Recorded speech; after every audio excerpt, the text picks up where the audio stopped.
Hello everybody, this is Mariana. Welcome back to my channel, The Vibes Inside. I'm preparing here to do a second new moon reading in Gemini. I felt I should do another, and maybe this is this twin thing, that there's one side of something and then there's another side of something. So I'm not quite sure what will come through here.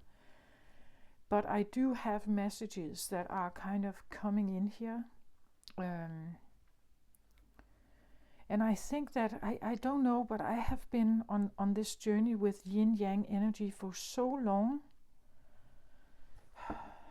I don't even know, and I have so much going on about this in my own, it has been one of my own internal things to deal a lot with. And to understand different energies. And I do feel like, especially with this Gemini, every time we have Gemini involved somehow, I feel that there's something for me in it somehow, right? That there's something that wants to tell me something. So you will have my take a little bit here on what I get, like the energy that is here right now, what kind of thing that I get from this. I have a heart thing, like one twin. I have a heart twin, right? And then I have another twin. And this other is not a heart twin. It's not to say that this is bad. But it's not hard. Like this is important to understand, that it's okay. So what I get here is, it's like I am invited to see things from a certain perspective. So from a heart perspective, we're looking for something special. We're looking for connection and love and devotion and loyalty and like mutuality, mutual respect, equality, and things like that. Peace, harmony, balance. This other energy is not really like that. Like I see this as, for instance, let's take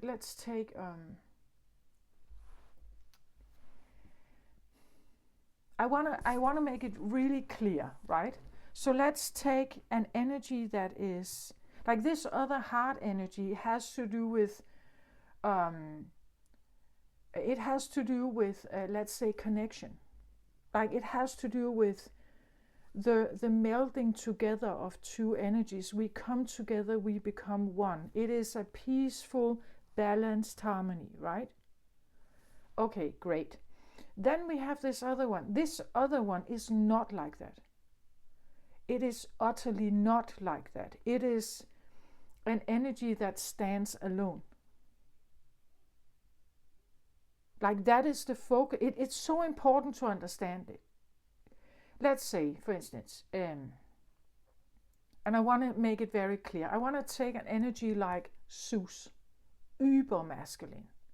Like this is like one of the greatest mythical, potent, viral,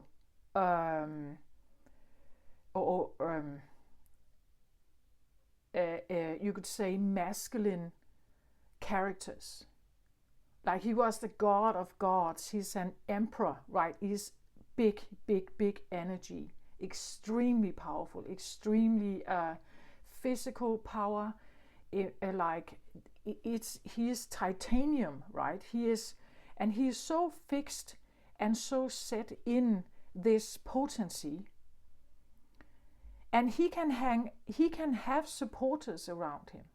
As I said, a leader must have supporters. Like without supporters, he doesn't even know that he's big, right? He just is.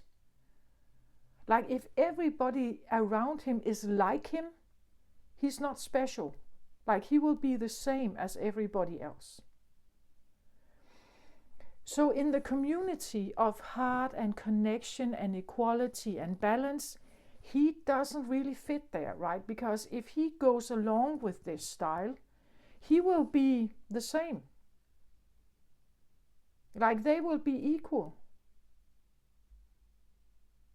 He will be very unhappy here. Like he has to stand out, be bigger than something else. So to understand this world, right? It's a competitive world.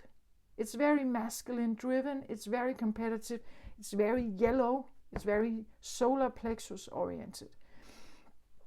If you're dealing with an energy like this is a potent, big leader energy. If something has this leadership material, they are not, you could say, they can be in service of themselves, but sometimes they are not in service of themselves. They are actually a tool. They become a tool for the masses. They are now ruling an entire country. They are ruling the United States. They are ruling Russia, right? They are so big that they don't have time to deal with small things. Like they never deal with small things. They only deal with big things. If someone has, let's say, they have multiple businesses, they are a CEO of like an umbrella organization. There is so much to do here. They are in charge of so many things. They have to keep everything balanced. They have to keep everything organized, everything running. Like all wheels have to move, all have to be satisfied, everything has to be working in like the wheel has to spin in for positivity, for positive outcomes, for positive, you would say, economical outcomes. They have a big responsibility. They cannot deal with simple, small things. Like that is, it's not even in their viewpoint, right? They don't think like that. They are in you could say, either they are in service of many others. And they are very much aware of this, right? And they cannot be personally involved with everybody. Like that is way too much. This is where the heart connection and this other energy really bounces together, because they can, let's say for instance, a top surgeon, right? A top surgeon. Like sometimes it is criticized that these top surgeons, they act like gods, and they are not personal, that you can't have a personal talk with a surgeon. No, you cannot. Because what they have to master, you cannot have a crying surgeon in the operating room, right? You need someone to be extremely stable, almost cold and mechanical.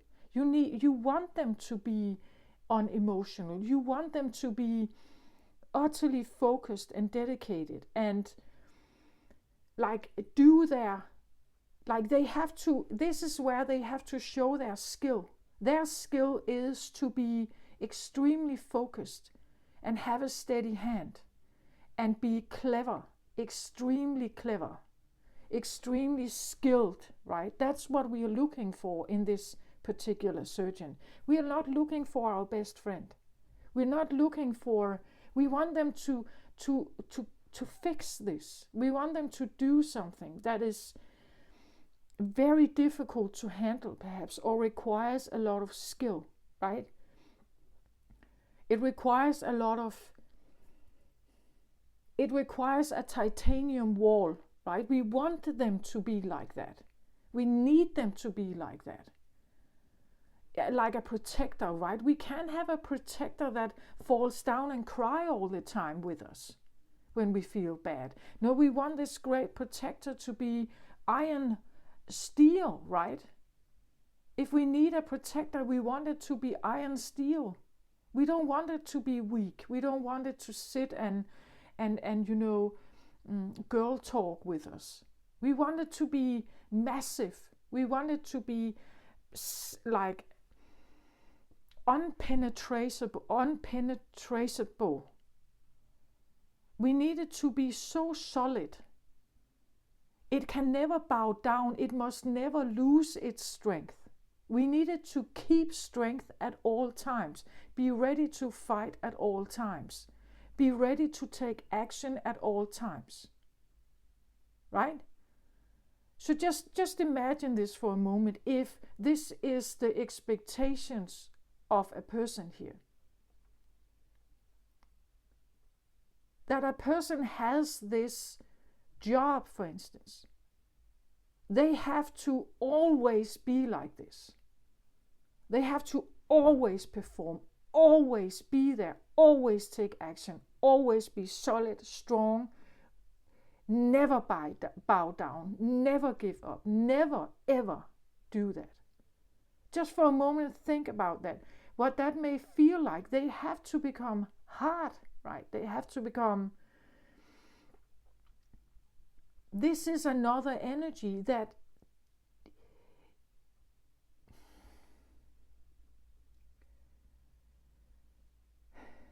and we have two versions of this. There is the Lionheart, and then there is the Julius Caesar. There is the one that actually works for the masses. He is in service, like he knows that he has a particular role he has to fill. He feels the responsibility. Julius Caesar takes advantage of the position he has. He makes himself bigger. It all becomes around him, not about the ones that he actually is responsible for. It's about, building his own ego as the top surgeon, the most skilled one, right? That is the grandiose one. There are two different kinds of leaders. And I call them leaders, these are utter potent fire energy, you would say, solar plexus energy here. Like they have this giant solar plexus that fills up the room, right? Every time they come in the room, you can feel it, right? It's like they emanate this fire, right? They emanate this flame, this potency that they have. Some people have this. And what they will attract to them is they need big problems to be solved. Like they need big situations for their potency to solve it or fix it. Right? They need, that is how they stand out, right? They need to have big problems or big things to solve, big important things to solve. Then they stand out. Then they become big. Then they have fixed the impossible. They have cured the impossible, right? They become otherworldly. Some people have this energy, either as a Lionheart or more narcissistically as Julius Caesar. So this is important to recognize that if you are dealing with someone like that, again, the reading I did yesterday, I talked about the jaguar, right? The big jaguar looking at this little egg, and he's kind of annoyed that the egg doesn't hatch, that nobody comes and play with him. I said this before, leaders need to feel big. They need to have followers. They need to fix the impossible if the egg never hatches. Meaning that the problem is they're not there for the jaguar to fix. Or the playmate is not there. The little playmate that they can always overrule is not there to make them feel big. Right? A rule is only a rule if someone obeys it or follows it, right? Otherwise, the rule becomes obsolete, right? It's a bit like there has to be a demand, you could say, or there has to be someone who plays this game or is participating. Competition needs participation. Like otherwise it falls. It falls to the ground. And I have this feeling, right, that something is falling to the ground, something big and massive needs followers. It needs competition. It needs, again, YouTube doesn't exist unless people actually watch the videos. No matter how big it is. If people stop watching tomorrow, well, YouTube will die. Instagram will die. Facebook will die. You know? Even society structures may die because nobody is using them or nobody is nobody's feeding into it. When nobody feeds into it, it doesn't have any power, really. And I feel I have to say this because we are all feeding into something with each other, the people around you. We feed into even playing a role sometimes of being the weak one so someone can feel bigger, right? Someone needs to be in charge, and we have maybe learned to become small. Someone, as we saw in the reading yesterday, is that someone has been, like, they have been investing their heart, and it has become so bruised. It has been bruised by something, so they are now protecting their heart. Yes, because they may have been engaging with someone I just talked about. Like if someone is in charge of so many people's well-being, so many people's everyday life, so many people's families, perhaps. If someone has a lot of employees, they know that if I cannot keep this business running, all these employees, I have to fire them. They will be out of work. It has an effect on their families. It has an effect on maybe their children's ability to, let's say, go to school or even survive, right? This is the lion heart, right? They know that they are big because others are not. And these others follow the lion heart's lead. And they trust that this is a good investment, right? They trust they have invested their time and their effort and their loyalty and devotion with someone who is big. You see, the heart people can be the followers sometimes of a grand, potent energy. But this potent energy does not necessarily have heart to give back, because they are concerned with something entirely different. They cannot have heart. Like if they should have their heart involved here, they would break down. Like this is way too harsh. They have to close the heart down. And then they focus on what's right in front of them. This is so important to understand, that this is not necessarily a bad energy, right? It's just, it is what it is. And sometimes we really need this. Like we need something that can push through the boundaries and say, this is what we're doing. This is the plan.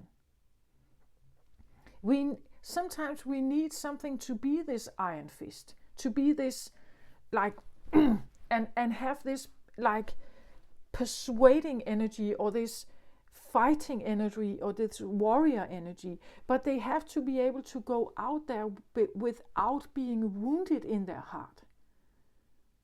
Like you wouldn't go out there if you have an open heart, right? Like the open heart is usually connected with feminine energy. That's why we don't have as many feminine soldiers, right? Because the femininity is about being open and receptive. You cannot be open and receptive if you have to be this iron fist warrior. Every time the surgeon goes into the operating room, they cannot sit and cry with the patient because the patient has cancer, or the patient has, I don't know, they need a heart surgery. Like if the surgeon is emotional in this place, his actions in there can be emotionally ruled.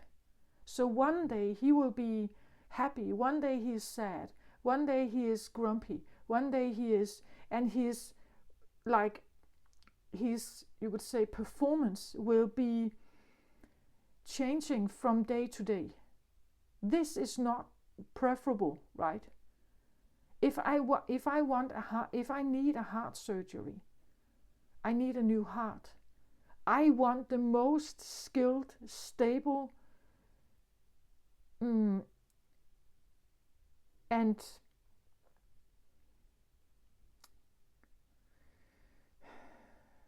a surgeon ever, a reliable one with reliable results.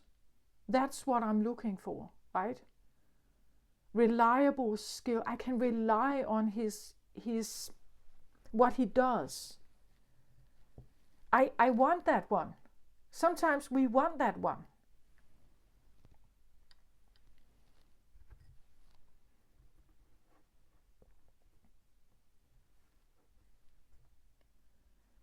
And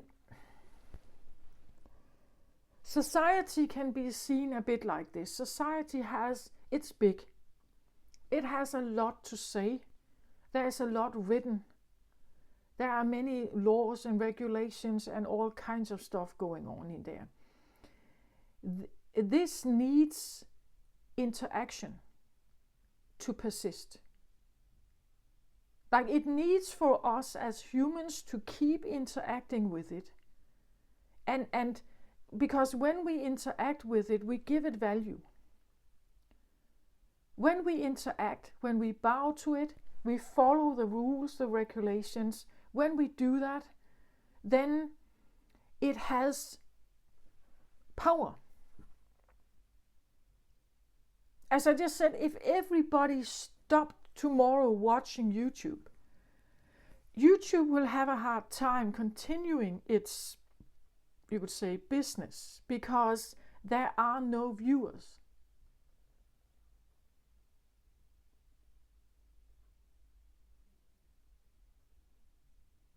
Right? You could even say that many things would have a hard time existence if, for instance, the internet shut down permanently. Then many things would not be able to exist.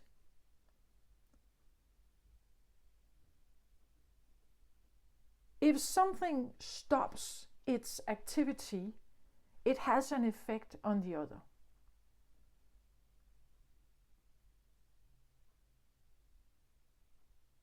But that's how it is. If nobody interacts, as long as someone is interacting with it, then it keeps its status, then it keeps its power. And that's what I felt with the jaguar yesterday. It's like, I need this egg to hatch so that you participate with me. Because if you don't participate with me, I am not the jaguar. It's like someone needs the mirror, right? They need someone to be a role. Like they need someone to be small, perhaps, so that they can feel big.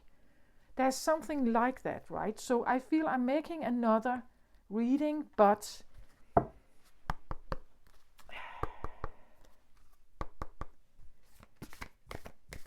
it is about the social interaction, or it's about you interacting with something. What are you interacting? Everything you interact with has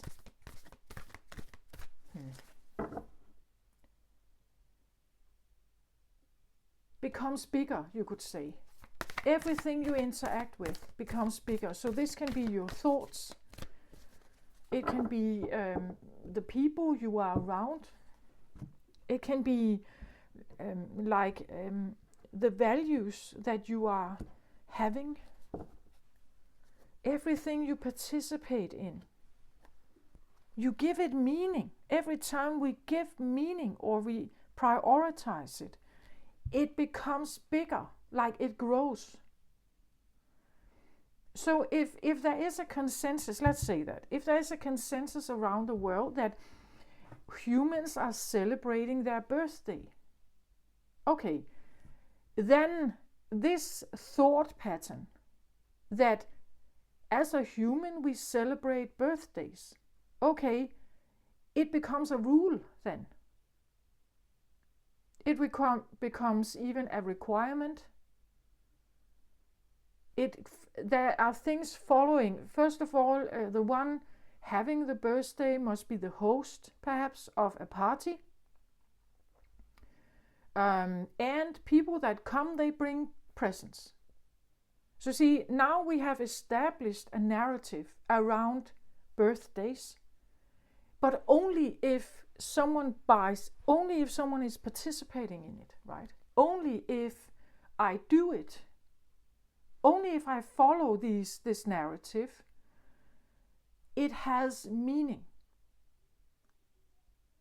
And it creates consumerism, you could say, in this case. A simple thing, right? Just think about it. How much do you participate in that requires stuff of you? It requires your participation, it requires your loyalty to the narrative, and maybe you need to buy stuff. Maybe you need a new wardrobe. For like a marriage, for instance. A marriage is also seemingly there is consensus about this around the world. It seems that there's this thought that marriage is a thing that we do. But like you don't see it in nature, like the deers don't marry each other with a big gown and everything. This is just a human thing. It's something we have created. It's a voice that speaks, right? Marriage, marriage, marriage.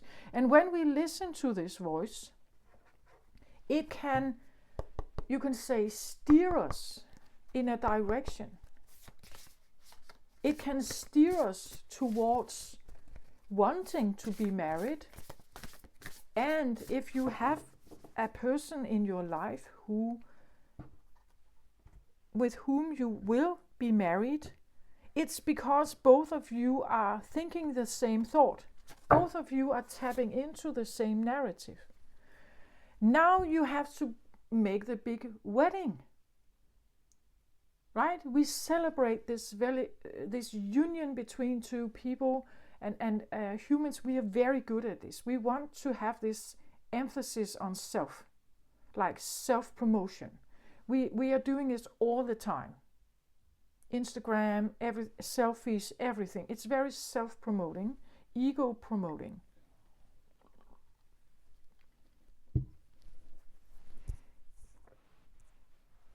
And we have a society that actually condones this because it keeps asking something of us.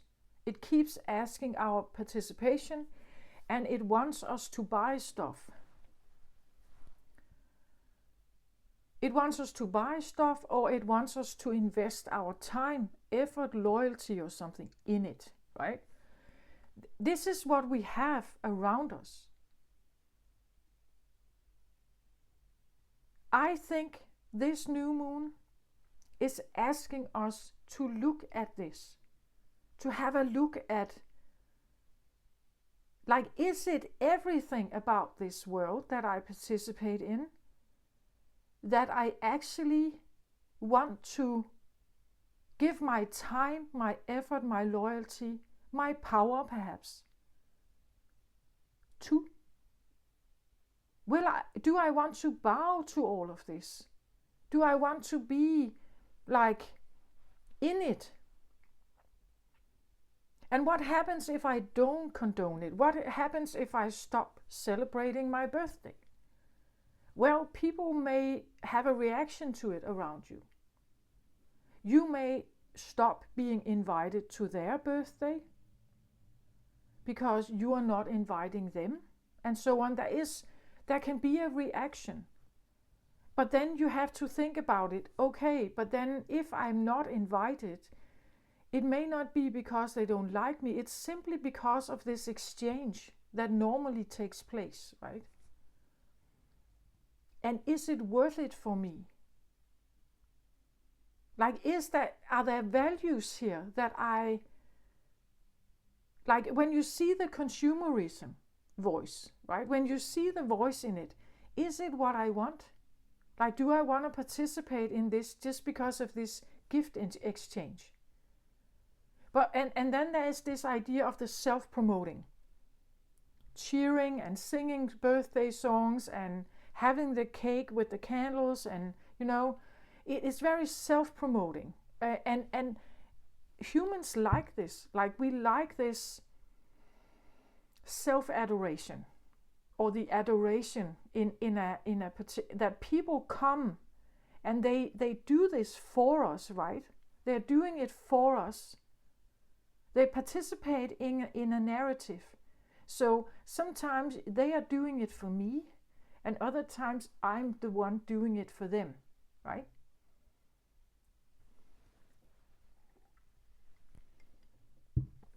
But it means that this particular day I'm special. I become to be special, right? I rise to be special. I'm the one in the wedding dress. I am the one that is different than the others. I stand out, right? Today I am celebrated. We like to celebrate ourselves. That is a human trait, which is different than animal traits. Animals don't celebrate themselves. Well, I guess if you look like a bit of the idea that some could perhaps, emphasize if they won a battle, like if two males are fighting, and the one who is winning could, for a brief moment, perhaps, reinforce himself and Tarzan like, but it stops again, right? As humans, we do this all the time. So on Instagram, people can post all kinds of pictures. I just bought this new Louis Vuitton bag. Look, right? Look at this. Now this is special. This is me saying to the world that now I am the owner of this, whatever. But we do this all the time. And this self-promoting, well, I guess that it feeds into an egoic existence. But there's also something else here. There's something about that wanting to perhaps separate ourselves from the animal realm. That this is one of the ways that we do that.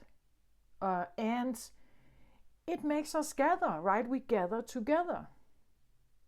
Society wants us to gather together in groups and celebrate and all this. And it's very fun and great, right? It's just that when you look further, right? When you look a little bit further, there are some of the trends that we are invited to participate in. There is something underneath it. Yeah, you have a great birthday, right? But there is something under it, right? Underneath it, there is a consumer thing going on.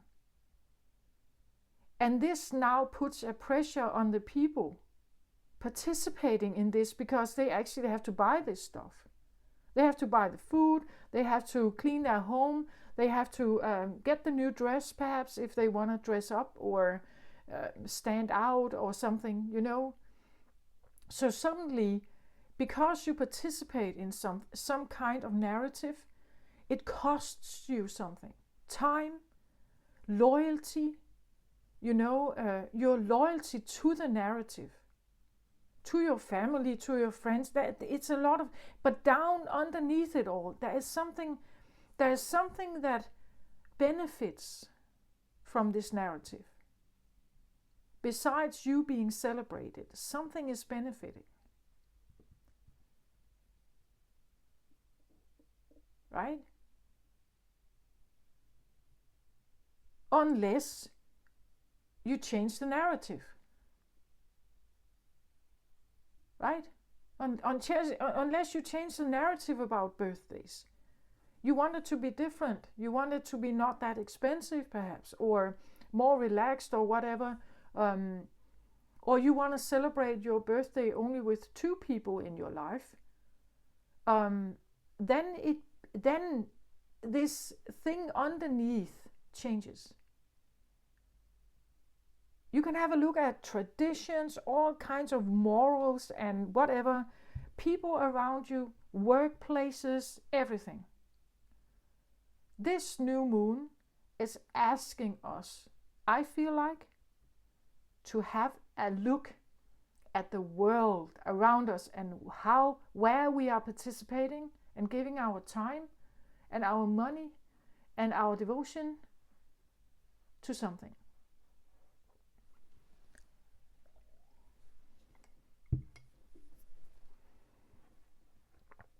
I'm not saying it's a bad thing. I'm just saying become more conscious and make conscious choices.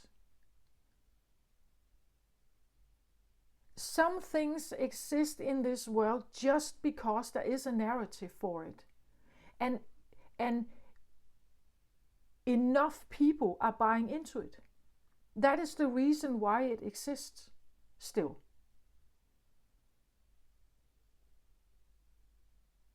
Why it has power over you.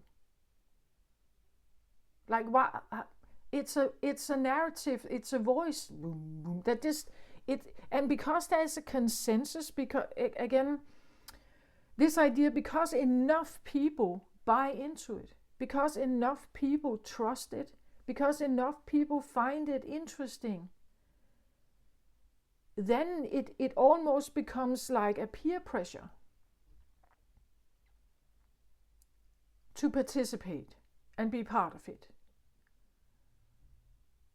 You see, that's just what I wanted to say, okay? Okay, so I get something like that. There's definitely something about like the big voice and the little people. Or, you know, something like, I've said this before, it's like I feel like there's some kind of voice hypnosis or something going on around the world with people in societies, right? It's like we're hypnotized by something that kind of takes our power away. We get involved in it from children, like from when we are small children, invited into social settings and family dynamics and systems and these morals and traditions, and it just repeats itself. It keeps repeating itself. And again, it may not be a bad thing, but there are so many people stressed out in the world. There are so many people that they need money. Money is a big thing, right? Everybody needs more money. Why? Yeah, to buy stuff. Okay, what is it you're buying then? What do you spend your money on? Right? Is it really necessary? Do you want to keep doing that?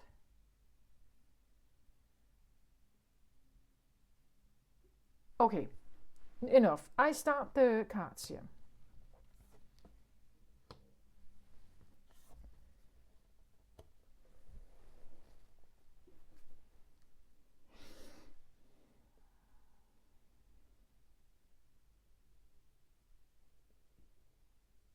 So yesterday I had the divine feminine in the root position. Here I have the hunter, right? So here I feel I tap into more of the jaguar energy, right? The hunter here. The hunter is hungry, right? Like the jaguar is waiting, hungry to participate with something. And it's becoming more and more grumpy and more like running out of patience, becoming more aggressive or frustrated about something. The hunter here, when you have a hunter in your root position, it's so different, right? It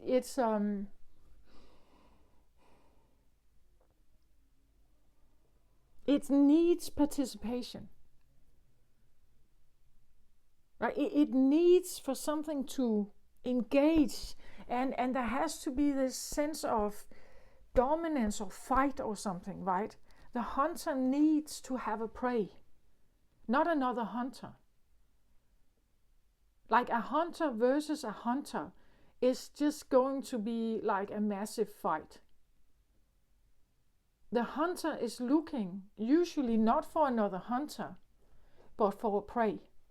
Because if the prey is there, it reinforces his identity as a hunter. The prey must be there, or enough prey must be there to reinforce his status as the hunter. He has to feel the drive to engage, right? He has to feel the drive to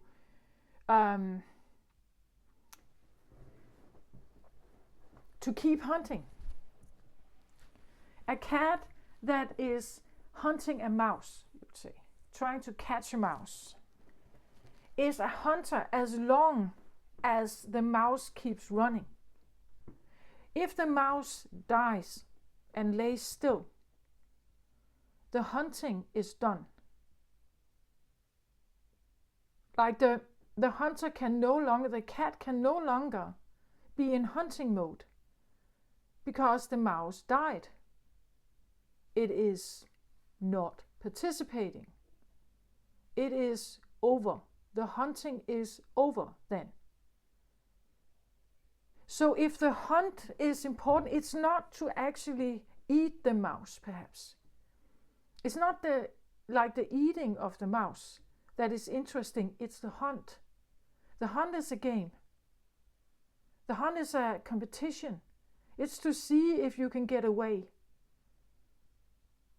A bit like the Hunger Games, right? Like there's something controlling the game, and they can always shift and create new difficulties in the game. And then there are the preys in there, right?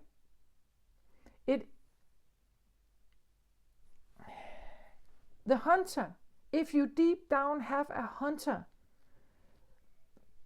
background, lineage, it's in your bones, it's in your blood. You need stimuli. Like if there are no preys around you, it becomes, or if there's nothing to be explored, nothing to run down, nothing to trap perhaps, nothing to rule here. If there's nothing to rule, again, the ruling only exists as long as the mouse is alive, right? When the mouse is dead or not participating, then there is no, the hunter cannot be a hunter and cannot have a hunter identity if there is no prey, or there is no interesting goal, or no interesting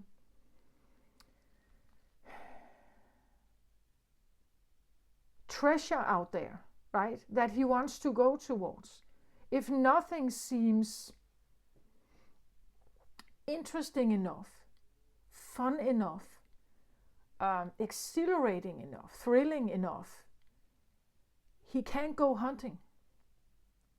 If he's not hungry, or if he's not hungry for what is there, or maybe he's hungry, but as I just said, he may be hungry for the hunting, not the eating or devouring, right?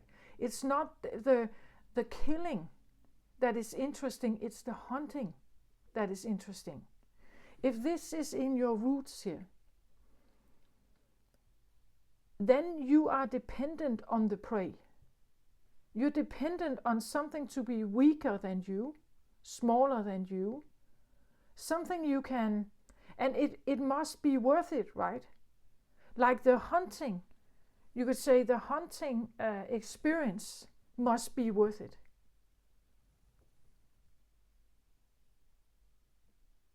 So they have to be, you could say, perhaps not the weakest prey. Then maybe the hunting is not even fun. They have to be resilient enough to give you some kind of challenge. Again, the hunter must have a sense of challenge, because if there is no challenge, there is no hunting. So it must provide some kind of challenge for the hunter to even engage. Then he starts engaging, right? And then the game is on. And this hunting thing is very male. Like, it's instinctively very male-like. It's masculine energy. We have the yellow here.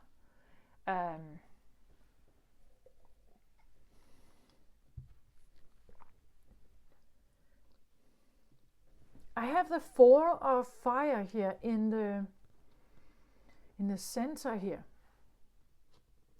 The 4 of fire is like the 4 of wands. The 4 of wands is usually the 11-11 card in tarot.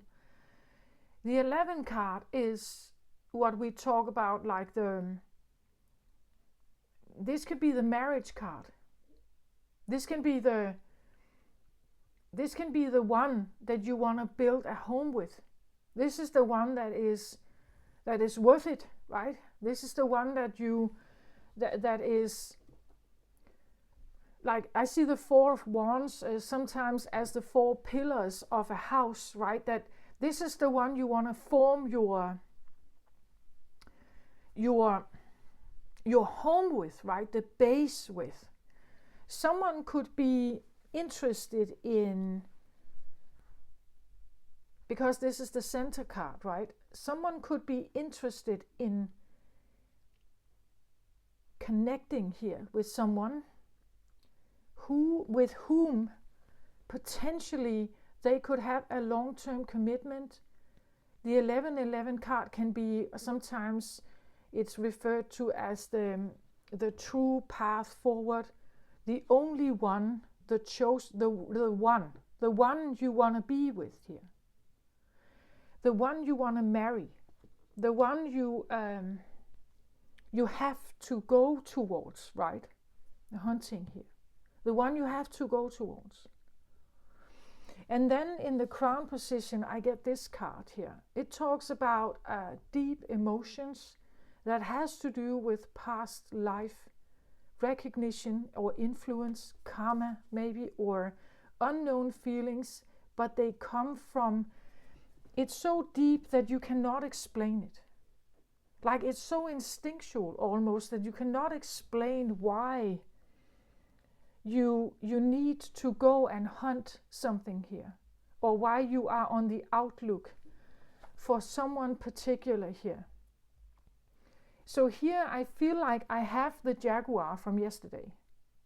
Yesterday I felt like I was reading more of the energy of the little egg, right?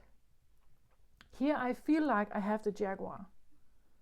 Like the jaguar that was sitting there and waiting for something to participate, or something to hatch, or something to ripe, or something to be ready, you know.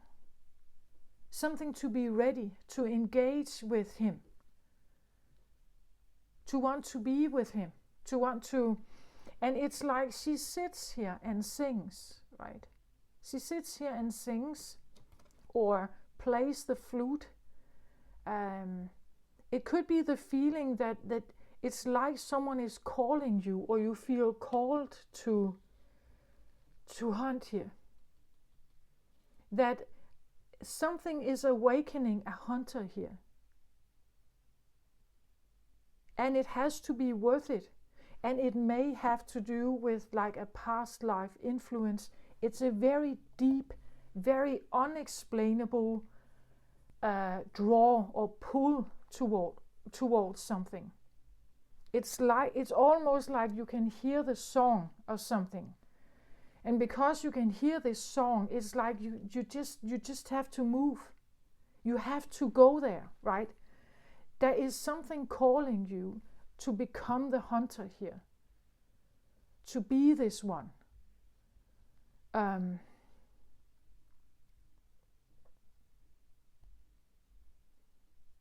like to go and get it, right? To go and get it. That is what the hunter does. He goes and gets it. He gets up, takes action. You know, the lion will run and get its prey. You know, because that it could be someone really feeling this hunter feeling, like there is this urge of, oh, like a lion hunger, right? That it just has to go there, right? Because it is worth it. This is the one. It is the one. It's like you just know it's the one. It's so deep, so instinctual, so primal, maybe even. Very deep emotions, very like this can be like feelings of, I want to say these two combined could be definitely, it is one's energy. So there is an attraction to this. That is the reason why the hunter gets awakened. Like this is why the masculine takes action. He's attracted to it. But then there are deep emotions also. These deep emotions here, this is not fire. Like this is something else here. That kind of, it's not just attraction. That's why this is not an affair. That's why this is not just for fun. The Four of Wands is more than this. This is the one that you build your home with. Like there's a deeper sense of connection. It's the feeling of a soulmate, right? It's a feeling of, even I read for Gemini, maybe if you're into this stuff, twin flame energy, right? It's something about that there's something, it's worth it, right? It's worth it. I have to find this person. I can hear them. Right? It's like I have to be here. And this is so creepy energy if you don't know this. Like this is a strong recognition about that I know this person. I know this person. I have to go there. I need to go there. I have to talk to them. I have to, I need to know more, right? Why do I feel like this? For maybe a stranger, right? That's what I have here. And again, this can also tell us why the jaguar was sitting there and waiting, right? Why is the jaguar sitting here and waiting? Why doesn't he not just leave? Why doesn't he get bored with this or frustrated enough to leave? Well, it's because of this. It's because of this. This is the reason why he sits there. This is the reason why he's waiting.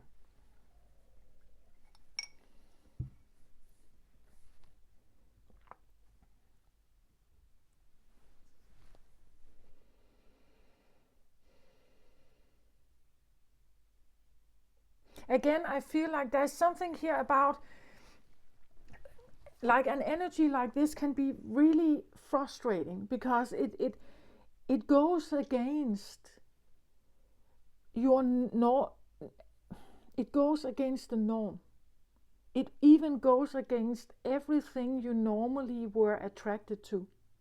Everything you normally even saw yourself as. Again, I feel like this energy is awakening this hunter in someone.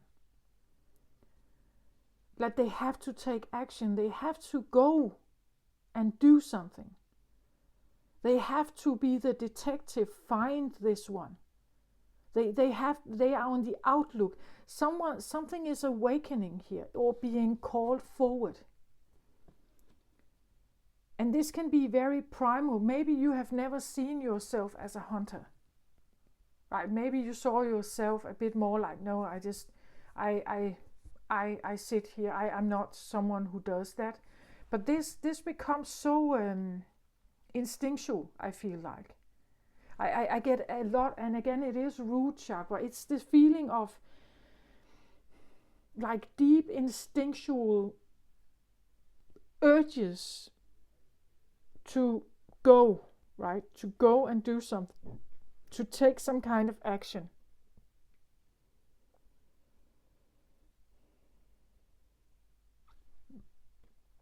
And as I said yesterday, this is exactly why I felt like the egg is not hatching.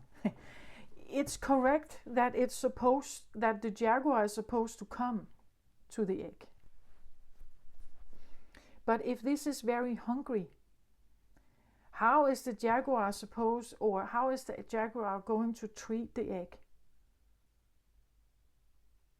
The infant, or as I said, the child's pose. How are you going to treat it if it's smaller than you? The egg is waiting for the hunter to realize its dependency on the egg. And that the egg doesn't want to be played with, right? That the egg, even though it's very small, actually has a say in this dynamic, right? This hunter element here can only exist if the little egg hatches and it starts running. Then the hunt can start. But if something never hatches, you will have no hunt. Therefore, you will have no hunter, and you will have no prey. Someone sits in this child pose, as I said yesterday, and they are doing it maybe partly consciously. I think they're staying there partly consciously, because if they start running, if they hatch and start running, the hunt starts. And this hunter has to be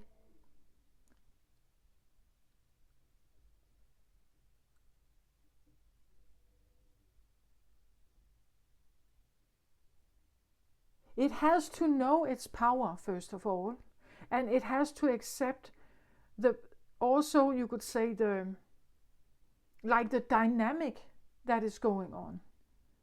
There has to be this mutual respect. I talked about this yesterday also, right? That it's like there has to be this mutual respect between them, right? Because the hunter, the big one, the one with the muscles and all the power, the one that sees everything from above, the one that has resources, it's way stronger, way bigger, longer legs, bigger muscles, everything. But the mouse can run into a mouse hole and stay there, right? Then there's no hunting. And this is exactly what I feel like. It's something about, if there is no participation, it will not have that power over you, or it cannot have that power over you, or the ones that are in power must respect the small, because if the small is not participating, it has no power. It will not sustain itself. I even said that I feel that the feminine energy is stirring in this, right? That the feminine energy gets to a point where it doesn't care anymore. If you want to kill me, you can kill me, but I'm not participating in the hunt. Right? I'm not participating in the hunt. Because this is a game to you, and it reinforces your status. I don't want to be part of this anymore. I have that feeling that something is going on like this. The hunter wants to play. I've said this before, even about masculine and feminine energy. The masculine energy in this world fears losing, you could say, face, or being, made fun of. The feminine energy is fearing for her life. That is the dynamic that is here. But I do feel that this new moon is calling us to become aware of this dynamic and be brave enough to be the egg,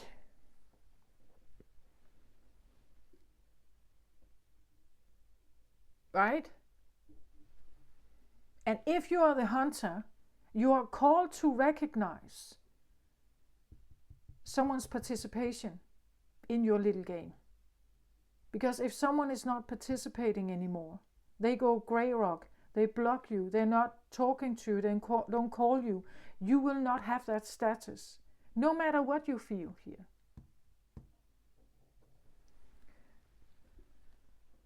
There is something about respecting these energies here that is going on.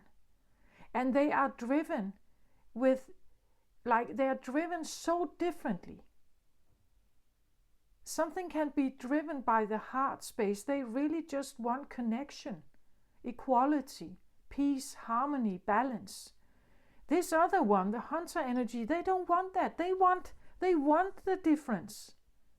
They want something to be bigger and something to be smaller. They want duality. It's reinforced in society all the time, right? That is how it works. That's the world we live in. Until we're not participating, or we become aware of what we are participating in, because what we are participating in has the power. We give it power.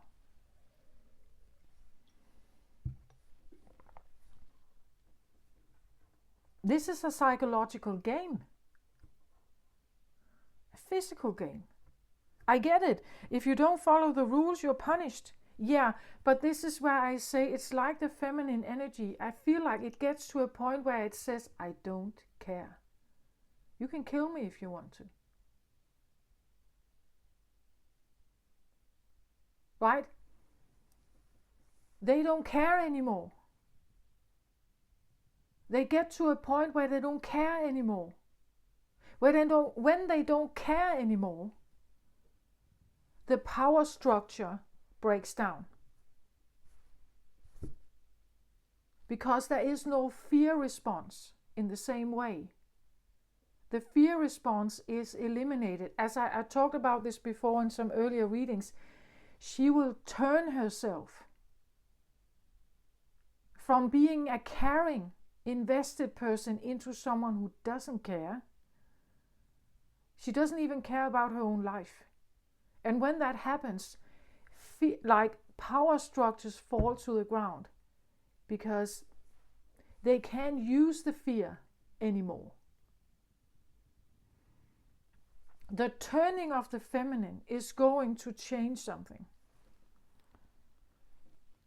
in this world. But when the feminine turns and she no longer cares, now we are going to have a very different society. Very different society. We are seeing it already. Females, feminine energy becoming more, they don't care. They don't care about people thinking they are promiscuous. They don't care about people labeling them. They don't care about it. They don't care. You know? Like they choose to show all kinds of pictures of their body, and they use all kind of language. They don't care anymore. The principles of the good, caring, good girl is leaving. Is leaving. Because it's obsolete. You cannot use it in here. You can never get any kind of different status if you stay in that position. If you want to equal out the game, you have to eliminate the fear response, the fear element.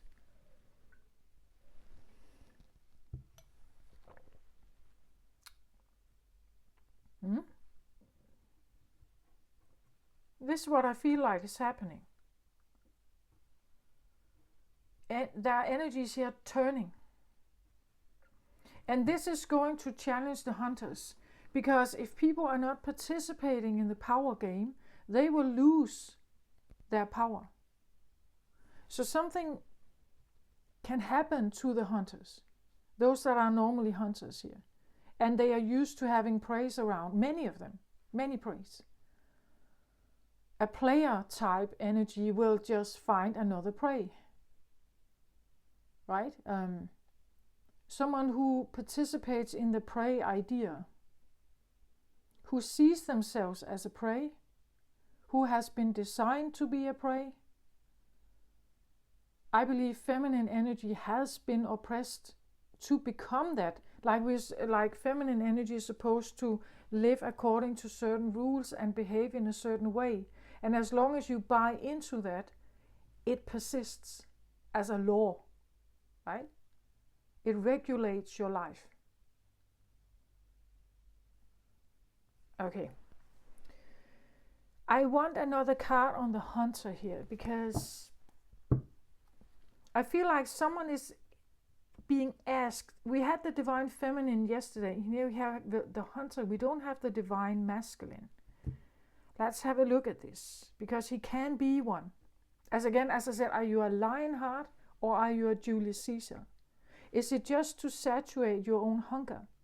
Or is there actually more here? Because this is a marriage card. So is there more? This hunter could be a Lionheart. He could be one who is wanting to step up and take responsibility, and all this stuff. These cards here tell me something about that. Let's have a look at the hunter, please. The hunter. Queen of Swords. Air energy, Gemini. We could have your Gemini here, of course. Queen of Swords. Interesting.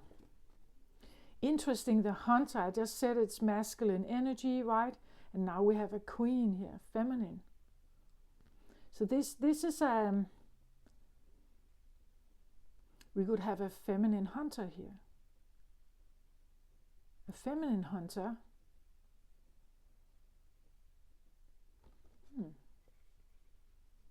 But it doesn't have to be. This is just, it tells me something about the energy. Queen of Swords is, well, queens in tarot usually do take action on things. So they will probably, as the hunter, take action and say something. The Swords energy is about, well, we can say cutting through the crap. This energy doesn't take crap. Like the Queen of Swords, you can't fool her, right? She will look right through you. She's very blunt. She will tell you exactly what she wants. That could also be what, that actually goes with the hunter energy, right? It is very, it doesn't deal with, it goes for the things that are right. The sword is up, it's ready to fight. It will cut you. If you come towards this queen and you tell her a lie, she will cut your head off. No bullshit energy. And combined with the hunter, we get a pretty determined energy, right? It knows what it wants. Let's say that. It knows what it wants. And it will go there. Like if, again, the queen can take action. She knows where she's going. I think it has to do with this, right? She has very clear thought. The emotions here are focusing her, I feel like, on a target, or focusing on a specific chosen one here, and is asking her to do something about it.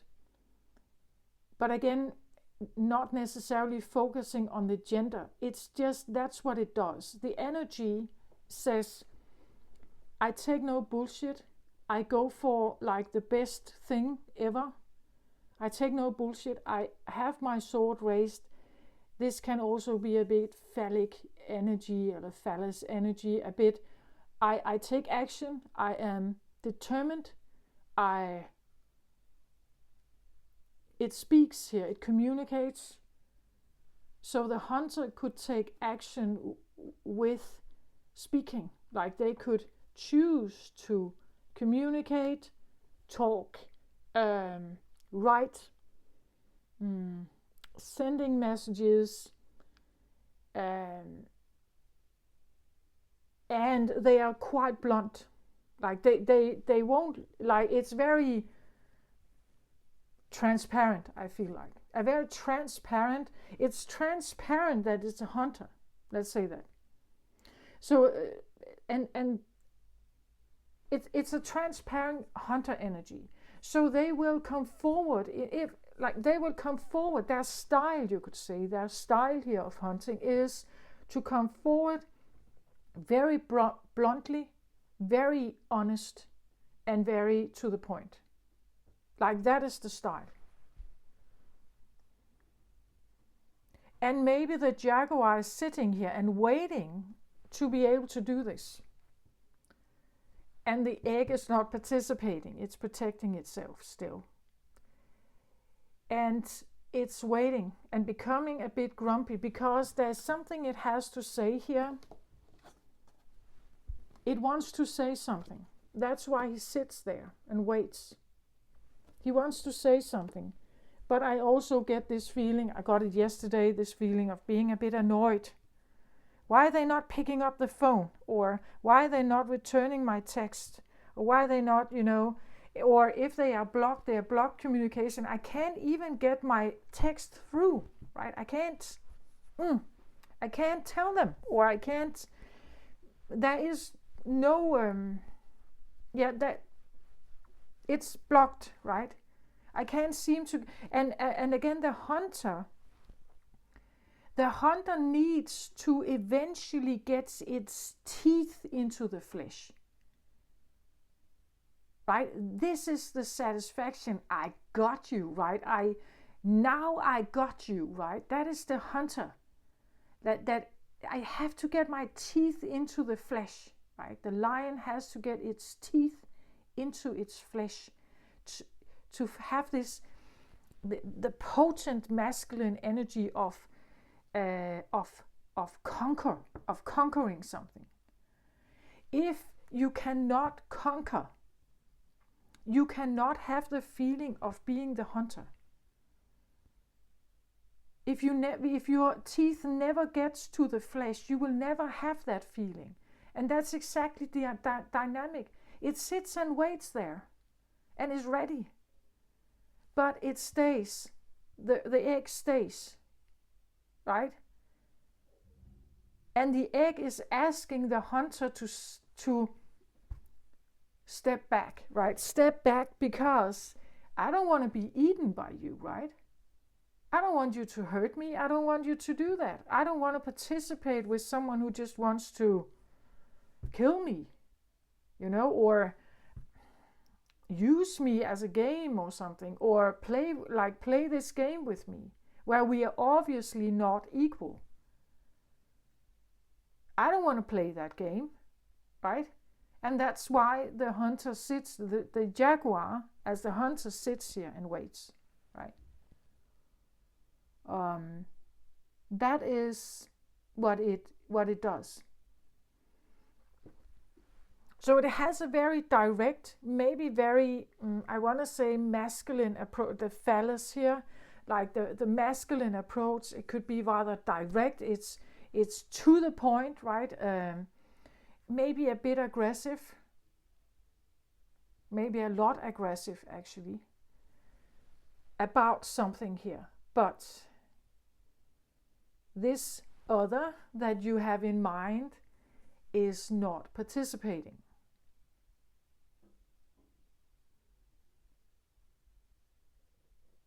It's asking the hunter to yield the fire energy a bit different, right? So, but again, here it's an interesting aspect, right? Because are they truly, these two, like the jaguar and the egg, are they wasting each other's time? You can ask yourself that if you feel like this is a situation you recognize, right? Are you wasting your time? Are they for each other? Like, are they meant for each other? I don't know. Are they? Are you meant for each other if this is so different? I said yesterday I felt like the egg, that underneath the egg we can't quite see what's going on, but I saw something. I saw someone who tries to expand themselves, grow themselves, like becoming bigger, you could say. And when you become bigger, it's like you are asking the hunter to become a bit smaller, because then you become more equal, right? You become a little more equal. But the one in power seldom wants to give up their power, right? It's a psychological game, I feel like here. That's what it is.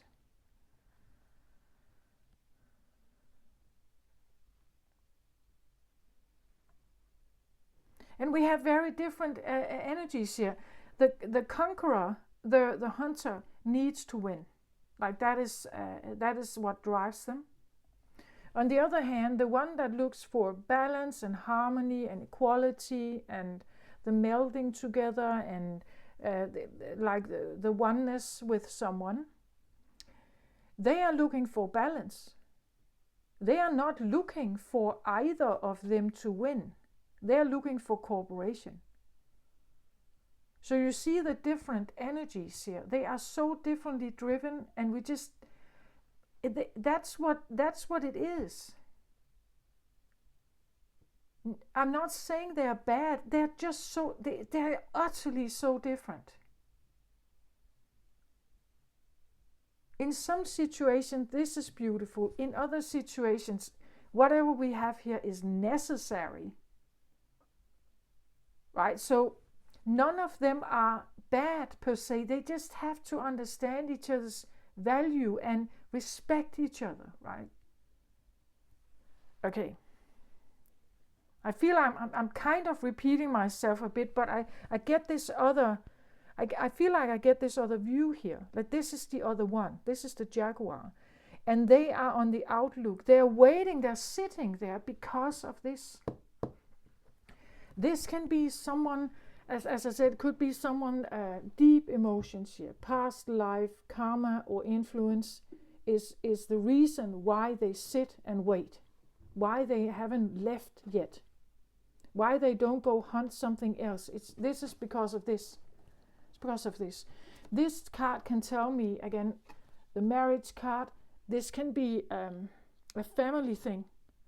Like something that has to do with family dynamics. This could be someone you lived with, like the 4 pillars, right? Someone who was in the house. Like and there are emotions here that have to do with past life things. Maybe this is a child, maybe this is a parent. There's an influence here from a past life situation that is calling. This is the reason why you're stuck with each other, or why there's something to be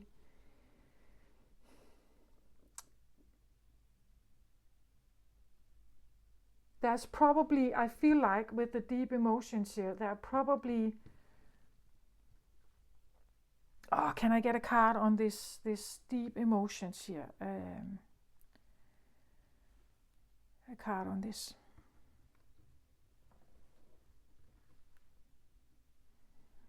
Interesting. Furred and feathered friends.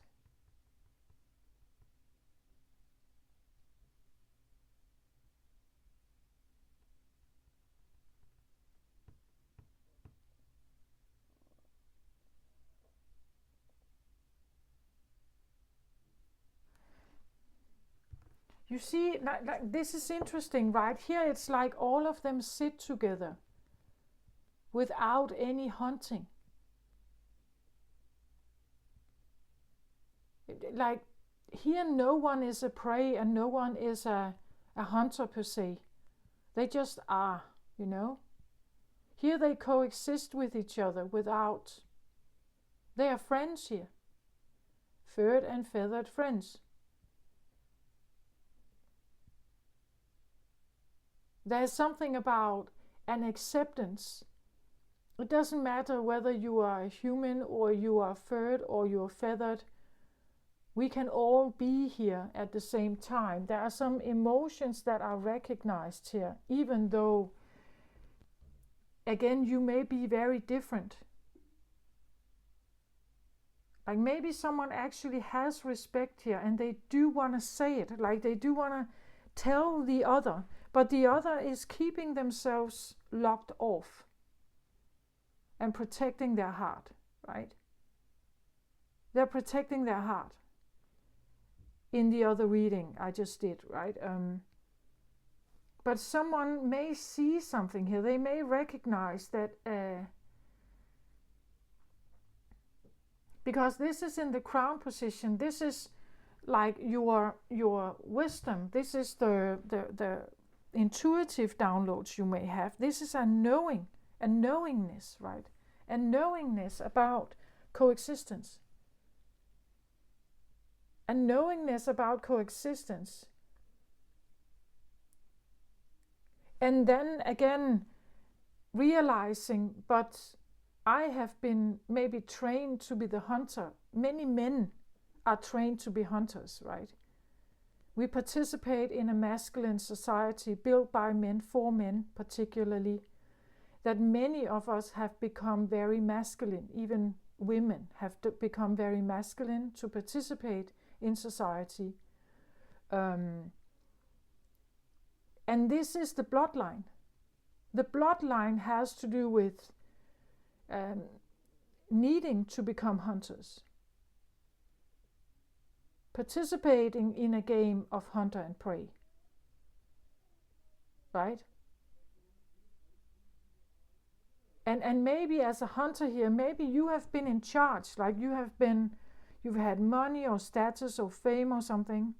And you come from a bloodline of that. Like you come from like this has always been a thing.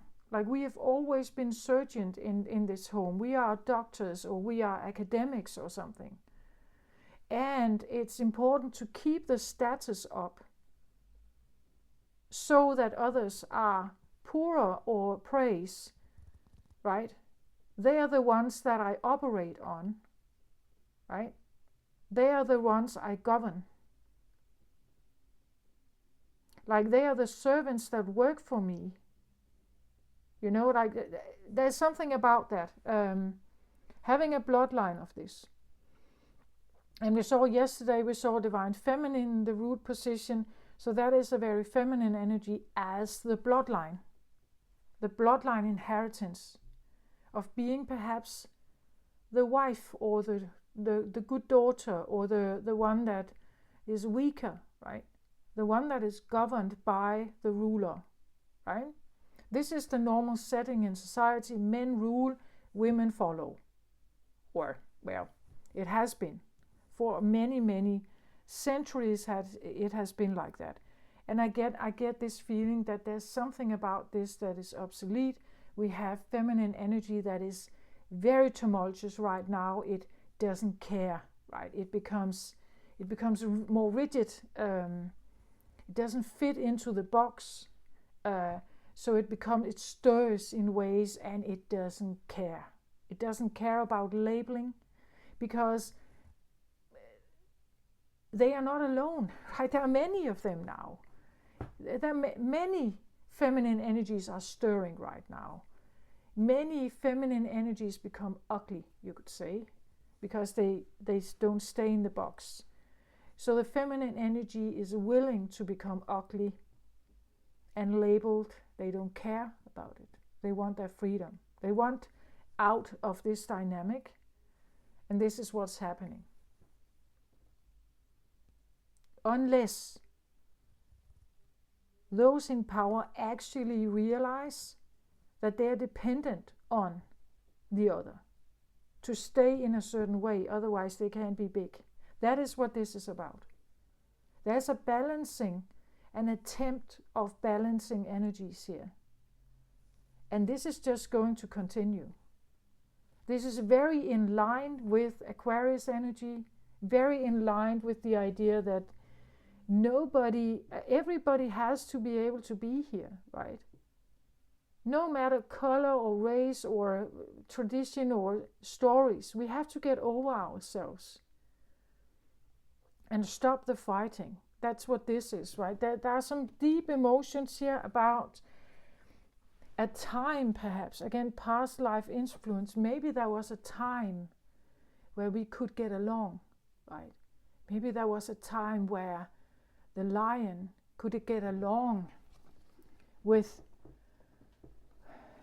the hen, right? Or where the little rabbit here could easily sit beside the lion. It wouldn't matter, right?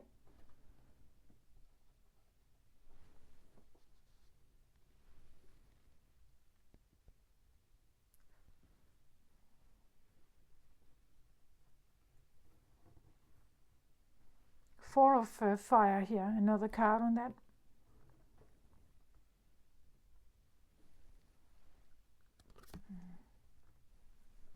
The thinking man.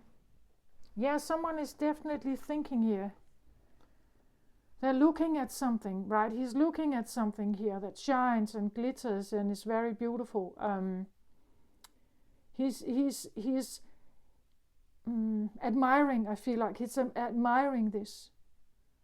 As I said, this could be someone who sits and sings here. She sits and sings here on this little crystal. And he's looking at it and he's admiring it. He's very, very, he adores it. I feel like he is very drawn to it, drawn to the song of it. He is quite intellectual, like the thinking man can be very clever, very intelligent, but there's something about this one that the song that she has is so special, right? The thinking man also represents what I would say society is. It thinks, it speaks. It's in the masculine mode of logic and reason and math and science and something like that would be the thinking man. The logical, rational planning, structuring a man here. But then he's very, very keen and drawn to something here because it's not like that. She's a little fairy here. She sits and plays her instrument. She is not it's not about, like, this is about beauty, I feel like. She's beautiful to him. Like, this is a simple crystal, right? But there is something about it that he admires, something he is awed about, something that takes his breath away.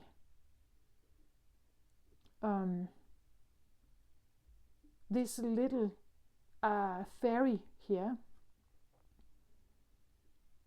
I feel like a fragility also about this. It's like holding a rose in your hand. Like, you cannot just like toss it around and play with it like a stick, right?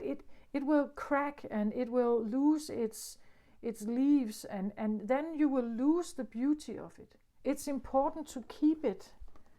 Like, it's important to keep it intact here as it is. That is how you get the beauty. That is how you keep it beautiful here, right? That's how you keep the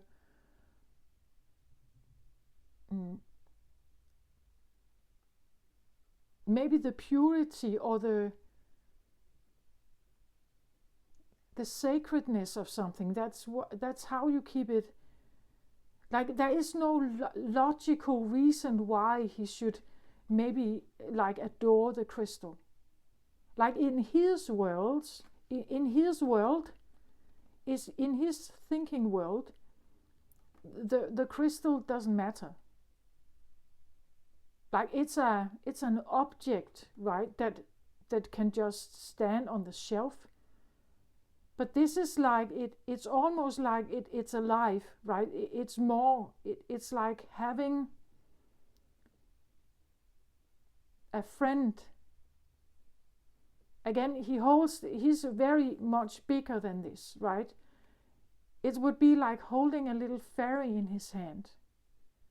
And knowing that in this world it's kind of fragile, right? In this world it would be like attending to a child in some way, right? A child or a past life influence. There can be something about he has to stay there. The jaguar has to stay there. It's interesting because I said child pose, right? That someone feels like a child to him.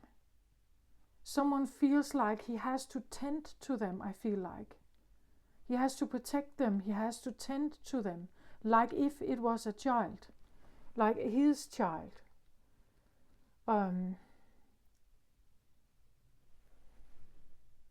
That he is the adult and the other is a child. Again, the twin element, this polarity thing, right? That someone represents the child pose and someone represents the adult pose, and he cannot leave because he feels the responsibility. He has to stay, right? He has to stay. He's drawn to this because he feels responsible. He feels responsible for her, and maybe even how small she is. Again, how little she is, how fragile she may be, or how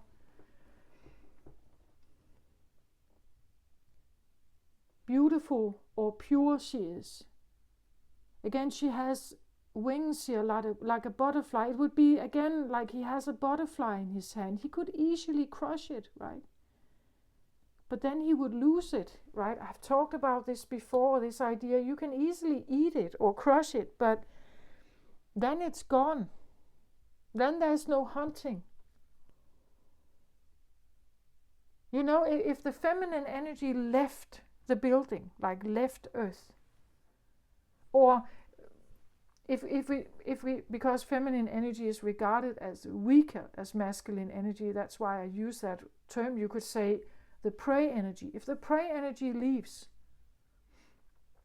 there will be no hunter. Or the hunters will hunt each other. Because there is no real prey, right? So hunters will hunt each other. What else can they do? Like, to feel like a hunter, you must hunt. If that is your identity, you must hunt. Or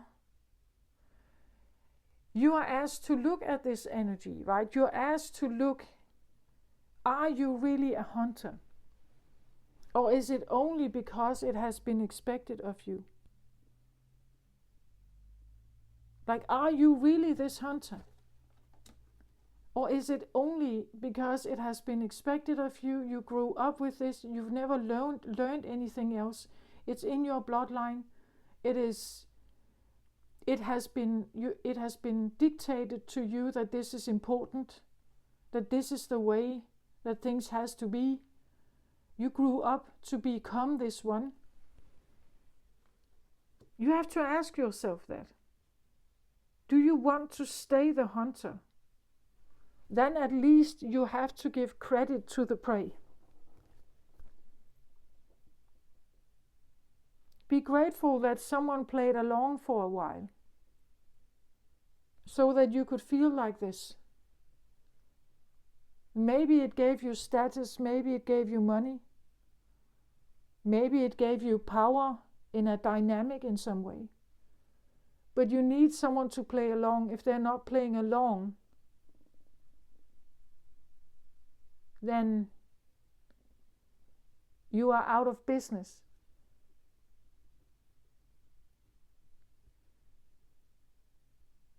Like, I feel like this new moon can literally have an impact on society. All hunters will feel some of this, I think. Like the deep emotions here can also talk about like having a realization that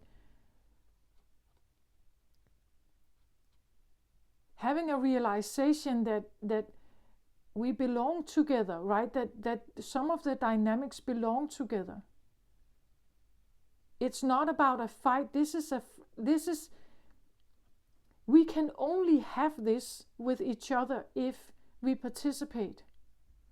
Again, you can only rule the game if your playmate wants to be in the game with you. You can only be the leader of the playground play if your friends, your school friends participate. Otherwise, you are alone with your leadership need or your hunger of leadership. But if nobody participates, then if they go and play somewhere else, then you just stand there, right? What you have to offer must fit them. Right? If you're offering something or you become too devouring or it becomes too aggressive, then they won't play with you.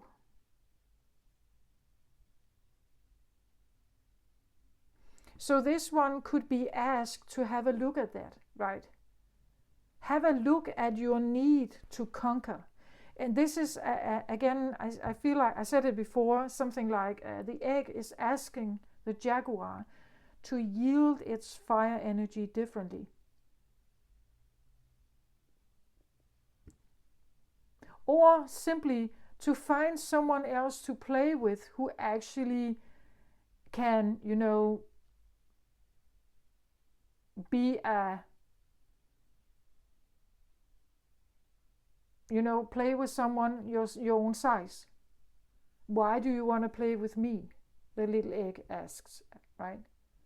Why do you want to play with me when there are others out there that are more your size? That would be more of an equal game. It's like the egg is saying, I don't want to play with you if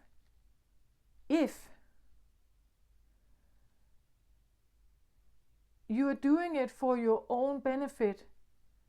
Like this has to be a mutual beneficial game. Also for the little egg. Otherwise they can't see any reason for participating. Which makes sense, right? So they stay there. Blocked, grey rocked, whatever they're doing.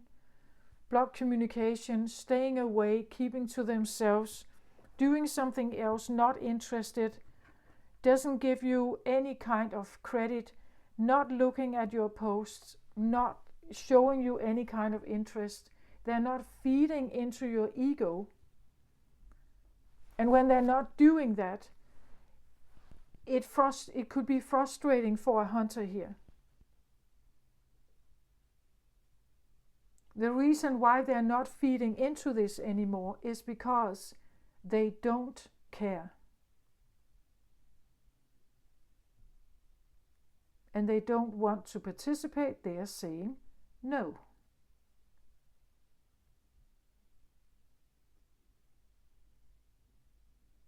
It would be a bit like the lion has started his rushing towards the deer or the antelope here. And then the antelope turns around and just says no to the lion, right? You cannot bite me anymore.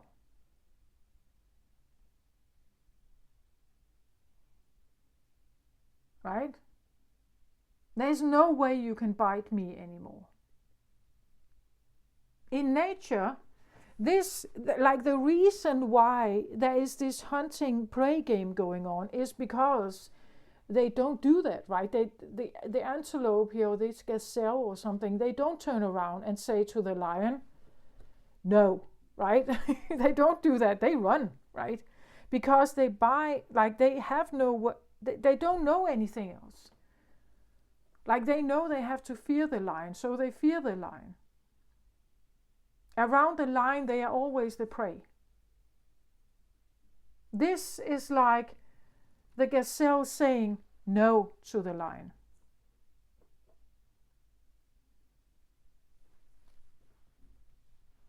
Or even the little rabbit here saying no to the lion, right?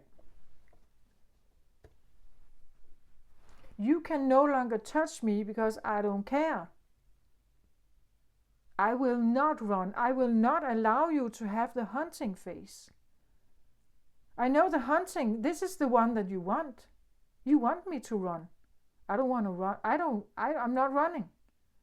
Or I'm not participating. I don't give you any information. I don't share anything with you. I don't feed into your requirements of me.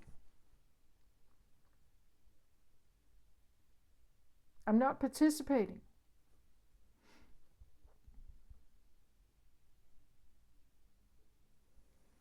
So if you find yourself in this situation, let's have an advice on this, right? I really feel like sometimes I'm supposed to be, I find myself seeing things from different sides, right? So I can see it from both sides, right? And I find myself being this thing in the middle. And like I could be a counselor, you know, that I can see your perspective. I'm trying to like give the other one the perspective, like making both of them see each other. I feel that sometimes. Okay, advice card on this, please.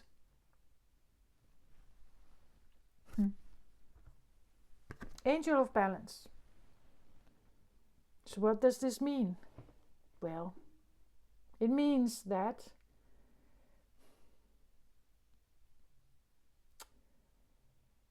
I feel like there's a time of balance here. That something is asking for balance. Something doesn't want to participate anymore unless something becomes more beneficial to both. I really feel like the prey doesn't want to be a prey anymore. It's not allowing itself to be a prey anymore. No matter how it's labeled, no matter how ugly it becomes in the other one's eyes, no matter how undisciplined or rude or they don't care anymore. Because there's nothing in it. Like there's nothing. This is like a civil war tendency, right?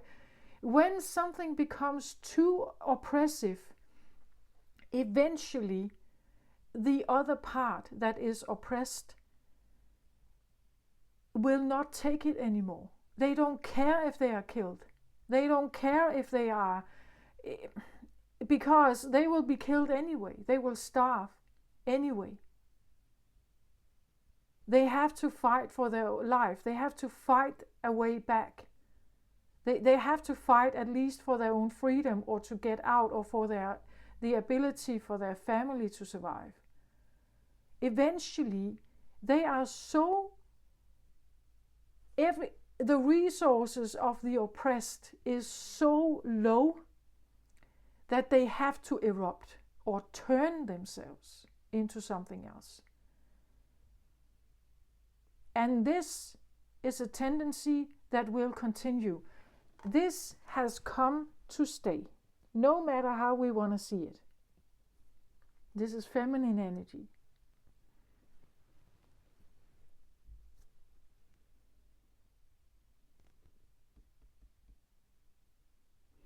I feel like for someone who is like deep hunters here, but do feel that something is stirring here in your crown, in your intuitive round. It's like you know there's something. I said in the Gemini reading, it's like you know that something has to change, right? And now I'm doing 2 new moon in Gemini readings here. And it's the same thing. It's like the hunter element of light and dark and shadow and up and down and rich and poor and everything. Something has to change. There's an energy here that is asking us all to have a look at power dynamics in our lives. Right? That's what I feel like. This is the advice card. Allow for balance. Listen to the angel of balance. Maybe listen to this one. Because she will be one. Like she is the little one. She's the oppressed one or the fragile little one here. He has this butterfly in his hand. He could crush it like this. But then it's gone, right? It's like this, the butterflies are speaking more. The butterflies turn themselves into something else. The butterflies turn themselves, or they become more harsh, or they become more like they don't care.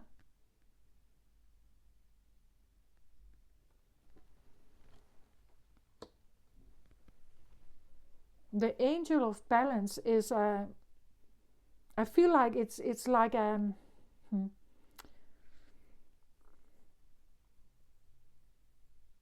where I said before, it seems like there is this consensus around the world. I see it like a voice. It's like a voice or like a hypnosis that kind of has engaged us.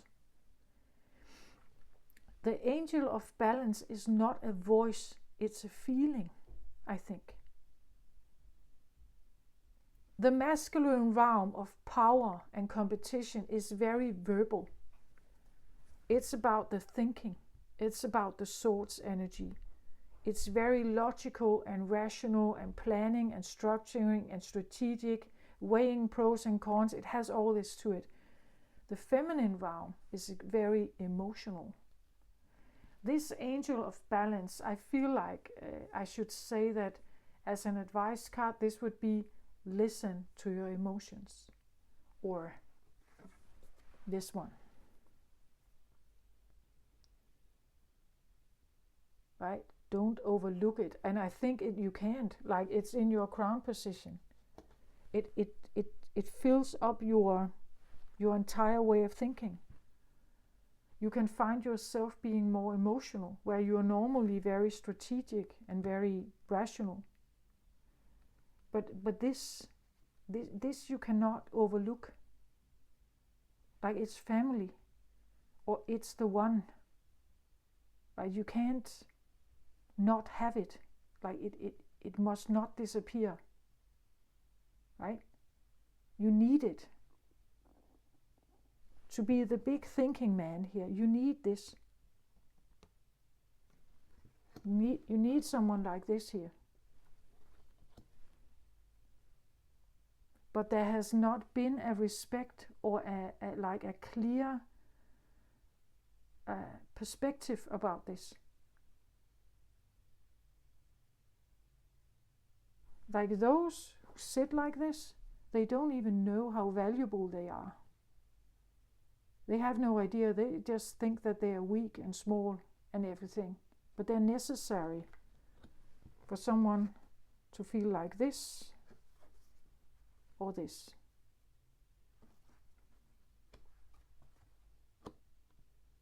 And when something stops participating, or when something stops playing the flute here for you, when it becomes silent,